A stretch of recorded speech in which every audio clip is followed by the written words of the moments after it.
आदरणीय मित्रों, श्री अवतार का बोध हो, श्री माता धरती का बोध हो। मित्रों, मैं स्वामी धर्मदास उदासीन आप सबका धर्म बोध में स्वागत करता हूं। और आज का विषय है कि क्या भारत धर्मनिरपेक्ष देश है? आप कहेंगे हाँ, तो फिर यदि धर्म निरपेक्ष है तो फिर धर्म के आधार पर भेदभाव वाले कानून, रीति नीतियां क्यों हैं हमारे देश में? क्यों है ना प्रश्न? ये प्रश्न विचारणीय हैं, गंभीर हैं। आपको, हमको, सबको, पूरे देश को जानना, समझना और विचारना होगा। आइए हम लोग सबसे पहले समझते हैं कि धर्मनिरपेक्ष अपना देश घोषित हुआ कब? ये क्या आजादी के समय में जब हमारा बना संविधान, तो मूल संविधान में ये शब्द है कि नहीं है? और अगर नहीं है तो फिर इसे जोड़ने की आवश्यकता क्यों हुई? अगर जोड़ा गया तो फिर अल्पसंख्यक आयोग, अल्पसंख्यक कार्य मंत्रालय आदि बनाने की आवश्यकता क्या और क्यों? तो फिर धर्म के आधार पर ये भेदभाव वाले कानून क्यों हैं हमारे देश में? दोनों एक साथ नहीं रह सकते।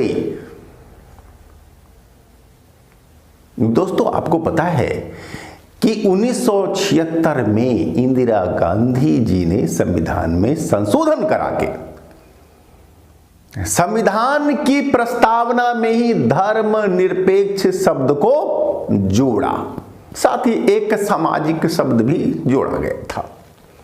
तो हमारा बहस यह है धर्मनिरपेक्षता पर, यानी हुआ कि धर्म के आधार पर किसी भी नागरिक के साथ कोई भेदभाव नहीं किया जाएगा। धर्म, मजहब, पंथ, संप्रदाय के आधार पर सभी नागरिक एक समान होंगे। ये धर्मनिरपेक्ष शब्द का भावार्थ है ना? अच्छा, हमने मान लिया, चलिए हमने मान लिया कि ये हमारा संविधान, हमारा देश धर्मनिरपेक्ष है। ठीक है, ओके। अब आगे बढ़ते। अब 1992 में क्या हुआ? संविधान में फिर संशोधन हुआ और अल्पसंख्यक को विशेष अधिकार दिए गए। अब भाई क्यों ऐसा? अब जब धर्म के आधार पर सभी समान ही हैं, तो फिर अल्पसंख्यक की परिभाषा गढ़ के, और हां, अब तक तो परिभाषा भी नहीं बनाई गई है, 6 समुदायों को मान लिया गया है अल्पसंख्यक, और उन्हें विशेष सुविधाएं, आरक्षण दिए जा रहे हैं। तो हमारा प्रश्न है कि यदि अपना देश धर्मनिरपेक्ष है संवैधानिक रूप से, तो फिर अल्पसंख्यक के नाम पर सुविधाएं क्यों? हाँ, सरकार का तर्क था कि धर्मनिरपेक्ष होते हुए भी हम यह महसूसते हैं कि धर्म के आधार पर भेदभाव होता है समाज में। तो अगर होता है भाई, तो ये कानून व्यवस्था की समस्या है। ठीक है, ये लॉ एंड ऑर्डर की समस्या है। इसके लिए हमें अल्पसंख्यक के नाम पर विशेष सुविधाएं देने की आवश्यकता नहीं थी। अभी क्या है, अल्पसंख्यक कार्य मंत्रालय बना हुआ है एक अलग। इसकी आवश्यकता एकदम नहीं है। दोनों एक साथ कैसे हो सकते हैं? धर्मनिरपेक्ष और अल्पसंख्यकों को सुविधाएं दोनों एक साथ नहीं रह सकते। रोना हंसना दोनों एक साथ संभव नहीं है। यदि हम सभी समान हैं तो फिर अलग सुविधा क्यों, विशेष सुविधा क्यों किसी को? ये आवाज पूरे देश से उठनी चाहिए। सरकारें बात मानती हैं, यदि हम समूह में, संगठन में, पूरे देश में यदि एक साथ ऐसी आवाजें उठेंगी तो सरकार की बात को मानना होगा। सरकार क्यों नहीं मानेगी? तो दोस्तों,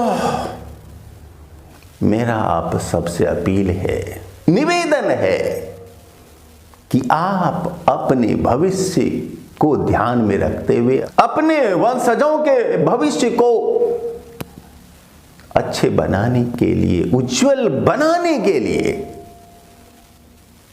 आप जागरूक होइए और ऐसी आवाज उठाइए कि धर्मनिरपेक्षता और अल्पसंख्यकों को सुविधा, विशेष सुविधा, ये दोनों चीजें संविधान में एक साथ नहीं रह सकती हैं।